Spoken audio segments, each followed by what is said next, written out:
I'm about 6 years old when I find myself being dragged across the reflective white marble floors of one of the busiest airports in the biggest cities in Africa.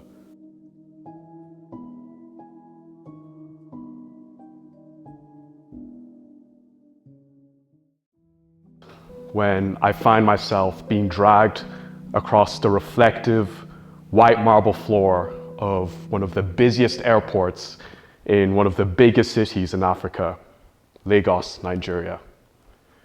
I'm crying.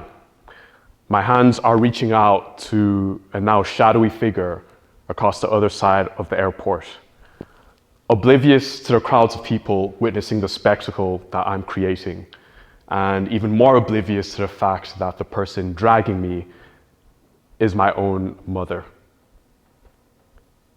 Across the other side of the airport, that shadowy figure, my father, stands aimlessly by the departure gate as he watches the scene with a mixed sense of guilt and regret that he couldn't take this journey with his wife and young boy, his family.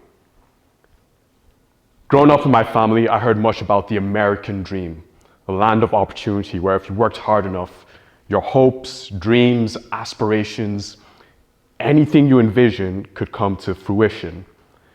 Which is why I'm quite surprised to find that my family and I we ended up in a small cathedral town in Northern Ireland called Letterkenny. When we arrive in Letterkenny, my mom takes up a job working at the warehouse of a Tesco and enrolls me in a local Catholic primary school. Now, around the time of our arrival, there's conflict between the Irish Protestants who want Northern Ireland to remain as part of the UK, and the Irish Catholics who want to reclaim Northern Ireland as the Republic of Ireland. As you can imagine, this is not a good time for an immigrant Nigerian family to be moving into the neighborhood. Yet here we are. When we arrive to Letterkenny, we're not greeted by a welcoming party. We're greeted by stern looks of disapproval. Graffiti sprayed on our front door. Dents engraved deeply on the side of our car.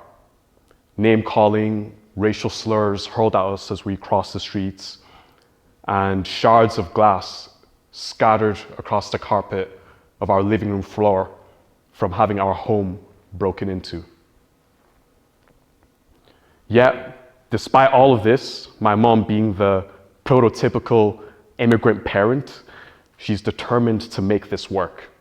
Not for herself, but for me, for my future, for the future of the baby she's carrying inside of her, for the future of her children. One day before going to school, I'm in the kitchen, and my mom comes up to me and she says, "Alfred, I want you to listen to me very carefully. When you go to school, face your studies. Listen when the teacher is talking to you. And please, my boy, I want you to go and make friends. Show your face. Let them know that's why here. Make friends." Me, being the shy new kid in town, doing the first two things, facing my studies, listening to teacher, easy. What I know will be a challenge is this idea of making friends. Because every time I go to school, it's the same routine. I line up, go to class, stand up whilst we say our daily prayer, and then daydream whilst the teacher rambles on about a subject. And by lunchtime, I find myself standing by the wall of the school playground, watching all the other kids play together. And on one particular occasion, I'm once again standing by my favorite wall, watching all the other kids play together. And for the first time in my 8 years of life at this point, I'm reminiscing. Feeling like I'm some sort of alien that none of the children want to play with, or even allowed to play with. And I'm thinking to myself, how did I get here? Why am I here? And the world just feels so gray and dull to me. And I just don't know why I feel the way I feel right now. Why is it that when the kids talk to me, I don't understand what they're saying? It sounds like they're singing. Why do I look so different? Why do they look so different to me? Why do I feel this way? And as these thoughts are going through my head, my vision begins to blur. And I'm wondering why. The tears are swelling in my eyes, and I realize why. I'm alone. Until I hear the familiar sound of my name being called. And it's like a burst of sunshine suddenly appears, breaking apart clouds of gray. A young blonde boy, roughly my age, comes running up towards me with a huge smile on his face. And I'm in shock. And he comes up to me and he asks, "Hey, do you want to play together?" Okay. And that boy introduces himself to me. He tells me his name is Callum. And from that day onwards, Callum and I play together every single day. When we're not running around the classroom, hiding under the school chairs inside of the classroom cabinets, we're pretending to be Power Rangers. He's the Red Ranger and I'm the Blue Ranger. And when we're not pretending to be Power Rangers, saving the world from another catastrophe every other lunchtime, we're running around the school, the playground, bumping into other kids and teachers, playing tag. As time passes, Callum and I's friendship begins to blossom. And it all kind of culminates at the end of the school day when I'm in the queue to get on the bus to go home, and Callum's waiting for his parents to pick him up. And Callum rushes up to me and he says, once again, "In 2 weeks, Alfred, I'm going to turn 8. Do you want to come to my birthday party?" Wow. For the first time since coming to this town, someone's inviting me to their house for their birthday. And not just anyone, it's Callum, my best friend in the whole world. I'm so excited by this news that immediately when I get home, I rush upstairs to my mom's bedroom, still wearing my outdoor shoes inside, which, by the way, is a grave sin in a Nigerian household. Never wear your outdoor shoes inside. So I'm rushing up to my mom's room, and I know she's gonna yell at me when she sees my shoes. But I'm so excited. I break into her bedroom. I said, "Mommy, Mommy." I said, Whoa. And my mom's getting out of her bed. And I say, "Mommy, you know that blonde boy, my friend, Callum, he wants me to come to his house for his birthday."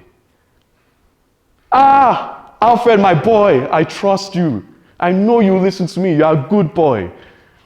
And my mom's so excited by this news that immediately she tells me to drop my school bag because we're going to go to Penny's, Toys R Us, Debenhams, and we're going to buy bags full of gifts, not just for Callum, but his family as well, because we want to make a good first impression.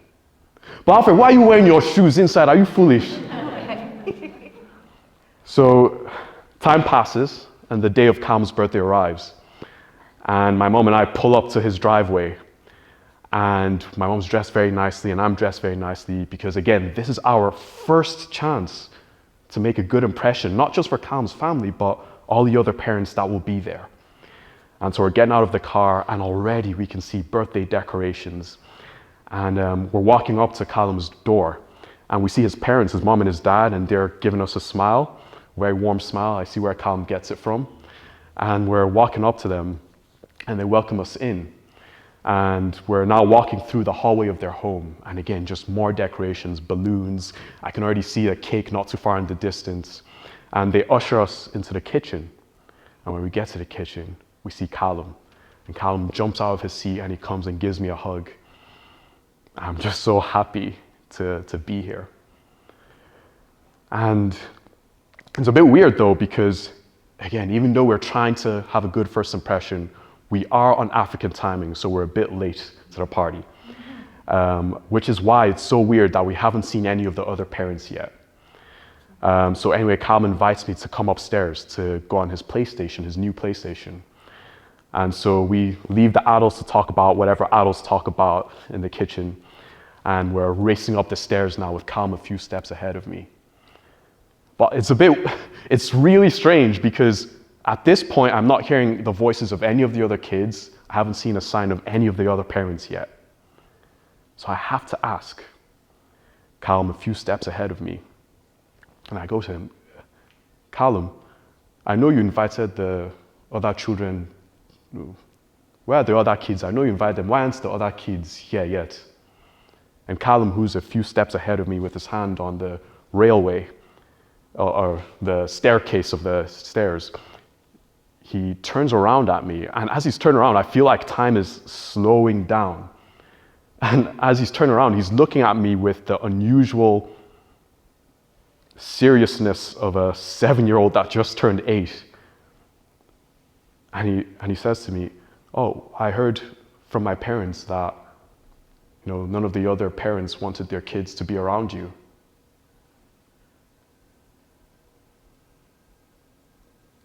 And when he tells me that, time freezes and I freeze. And it feels like a pit had formed in my stomach. And this news that Callum is sharing with me, I feel like it's digesting, it's falling towards that pit. As I'm slowly coming to the realization and understanding that because of me, my best friend in the whole world, the first friend that took a chance, a risk at inviting me to his house for his birthday, because of me, he doesn't get to celebrate his special day with the rest of his friends.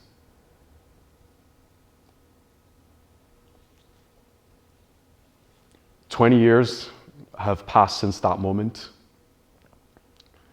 Callum and I were still in touch. And actually, when I last spoke with him and his family, I thanked them so much for everything that they did for my family. And one thing I didn't share in my story is that later on in that period of my life, there were other people like Callum and his family. People who took that chance, regardless of the opinions of other people or the news headlines, people who took a chance at welcoming us to their community and even allowing us to be their friends. And so for me, whenever I reflect back on that experience, my personal lesson or takeaway is that no matter where I go, when I'm traveling, whether for business or anything else, I know there will always be someone out there, always someone out there that will take that risk, that will give you an opportunity to listen to your story, welcome you to their community, and be their friend. And for those people, I'm incredibly grateful for. And I appreciate, as I look at this audience, a lot of you have probably come here for your friends or family, and you're also giving me this opportunity to share my story. And for that, I'm also really grateful. Thank you.